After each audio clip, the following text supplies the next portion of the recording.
ಉತ್ತರ ಕಾಶಿಯ ಗಂಗಾ ಆರತಿಯ ಮಾದರಿಯಲ್ಲಿಯೇ ದಕ್ಷಿಣದಲ್ಲೂ ಸಹ ತುಂಗಾ ಆರತಿ ಕಾಮಗಾರಿ ಆರಂಭವಾಗಿದೆ. ನೀವು ನೋಡಬಹುದಾಗಿದೆ, ದಾವಣಗೆರೆ ಸಮೀಪದಲ್ಲಿರುವಂತಹ ಹರಿಹರದ ತುಂಗಾಭದ್ರಾ ನದಿಯ ದಡದಲ್ಲಿ ನಾವಿದ್ದೇವೆ.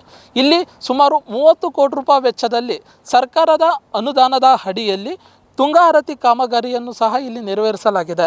ಏನು ಉತ್ತರದ ಗಂಗಾ ಆರತಿಯ ರೂಪದಲ್ಲಿ ಇರುವಂತಹ ಒಂದು ಗಂಗಾ ಆರತಿಯ ಮೂಲವೇ ಈ ತುಂಗಾ ಆರತಿಯಲ್ಲಿ ಇರಬೇಕೆಂಬ ದೃಷ್ಟಿಯಿಂದ ಸರ್ಕಾರ ಕೈಗೊಂಡಿರುವಂತಹ ತುಂಗಾ ಆರತಿ ಕಾಮಗಾರಿ ಇಲ್ಲಿ ಸಹ ನಡೀತಿದೆ.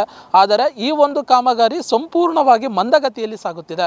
ಸುಮಾರು 2 ವರ್ಷಗಳಿಂದ ಬಸವರಾಜ ಬೊಮ್ಮಾಯಿ ಅವರು CM ಆದಾಗ ಇಲ್ಲಿನ ಮಠಾಧೀಶರ ಸಮ್ಮುಖದಲ್ಲಿ ಈ ಒಂದು ಕಾಮಗಾರಿಗೆ ಚಾಲನೆ ನೀಡಿದ್ದರು. 2 ವರ್ಷಗಳಾದರೂ ಈ ಒಂದು ಕಾಮಗಾರಿ ಸಂಪೂರ್ಣವಾಗಿ ಮಂದಗತಿಯಲ್ಲಿ ಸಾಗುತ್ತಿರುವುದು ಇಲ್ಲಿನ ಜನರ ಬೇಸರದ ಸಂಗತಿಯಾಗಿದೆ. ನೀವು ದೃಶ್ಯದಲ್ಲಿ ನೋಡಬಹುದಾಗಿದೆ, 6 ಮಂಟಪಗಳು ಇಲ್ಲಿ ನಿರ್ಮಾಣವಾಗಿದ್ದು ಮಹಾಶಿವನ ಪ್ರತಿಮೆಯ ಸಹ ಇಲ್ಲಿ ರೂಪುಗೊಂಡಿದೆ.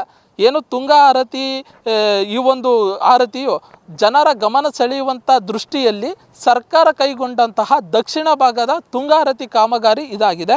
ಈ ಒಂದು ಕಾಮಗಾರಿ ಸಂಪೂರ್ಣವಾಗಿ ಮಂದಗತಿಯಲ್ಲಿ ಸಾಗುತ್ತಿದೆ ಎಂಬುದು ಇಲ್ಲಿನ ಜನರ ಅಭಿಪ್ರಾಯವಾಗಿದೆ. ಇದಕ್ಕೆ ಸಂಬಂಧಿಸಿದಂತಹ ಅಧಿಕಾರಿಗಳು ಹಾಗೂ ಸರ್ಕಾರ ಕೈಗೊಂಡಂತಹ 30 ಕೋಟಿ ರೂಪಾಯಿ ವೆಚ್ಚದ ಕಾಮಗಾರಿ ಸಂಪೂರ್ಣವಾಗಿ ಪೂರ್ಣಗೊಳ್ಳಬೇಕು ಹಾಗೂ ಇಲ್ಲಿನ ಜನರಿಗೆ ಇಲ್ಲೂ ಸಹ ಗಂಗಾ ಆರತಿಯ ರೂಪದಲ್ಲಿ ತುಂಗಾ ಆರತಿ ಕಾಮಗಾರಿ ಕಾರ್ಯಕ್ರಮ ನಡೆಯಬೇಕು ಎಂಬುದು ಇಲ್ಲಿನ ಜನರ ಆಶಯವಾಗಿದೆ. ಆದಷ್ಟು ಬೇಗ ಇಲ್ಲಿ ತುಂಗಾ ಆರತಿ ನಡೆಯಬೇಕು ಎಂಬುದು ನಮ್ಮ ಆಶಯವಾಗಿದೆ. ಕ್ಯಾಮ್ರಾ ಪರ್ಸನ್ ಮಂಜುನಾಥ್ ಜೊತೆ ಅಣ್ಣೇಶ್, ಒನ್ ಕನ್ನಡ ನ್ಯೂಸ್, ಹರಿಹರ.